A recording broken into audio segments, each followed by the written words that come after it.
ভারতীয় জীবন বীমা সংগঠনের ৬৮তম প্রতিষ্ঠা দিবসে সারা দেশ জুড়ে একগুচ্ছ কর্মসূচি নিয়েছে সংগঠনের সদস্যরা। শুক্রবার গোটা দেশের পাশাপাশি শিলিগুড়ি ভারতীয় জীবন বীমা দপ্তর প্রাঙ্গণে মহাসাড়ম্বরে উদযাপন করা হয় দিনটি। সংগঠনের তরফ থেকে এদিন পতাকা উত্তোলনের পাশাপাশি এক রক্তদান শিবিরের আয়োজন করা হয়।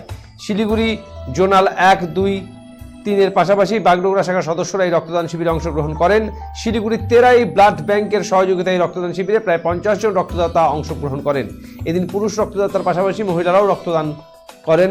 রক্তের চাহিদা মেটাতে উদ্যোগী হন। সংগঠনের ডিভিশনাল সেক্রেটারি তীর্থামিত্র চন্দ্র জানান, ১৯৫৭ সালে আজকের দিনে ব্যাঙ্গালোরে সংগঠনের প্রতিষ্ঠা হয়। ১৯ জানুয়ারি ৬৮তম প্রতিষ্ঠা দিবসে national federation of insurance field worker of ইন্ডিয়ার সদস্যরা এই রক্তদান শিবিরে অংশগ্রহণ করে। তিনি আরও জানান, এদিনের এই বিশেষ দিন উপলক্ষে শিলিগুড়ি ছাড়াও বিভিন্ন জায়গায় সংগঠনের তরফে বিভিন্ন সেবামূলক কর্মসূচি গ্রহণ করা হয়েছে। অর্থাৎ ডেভেলপমেন্ট অফিসার, এলআইসি ডেভেলপমেন্ট অফিসারের সর্ববৃহৎ সংগঠন national federation of insurance field workers of ইন্ডিয়ার ডিভিশনাল সেক্রেটারি তীর্থামিত্র চন্দ্র। আজকে আমরা আমাদের সংগঠনের ৬৮তম প্রতিষ্ঠা দিবস। দীর্ঘ ১৯৫৭ সালের ১৯ জানুয়ারি আমাদের প্রতিষ্ঠা হয়েছিল ব্যাঙ্গালোরে।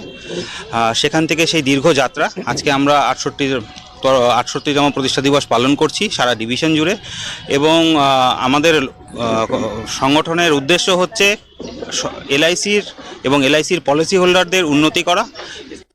এই রক্তগুলো blood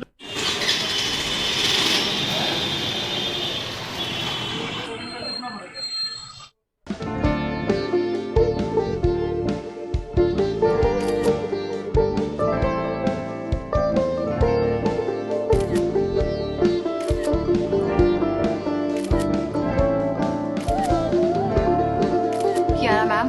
Shot ready. Just 1 second, huh?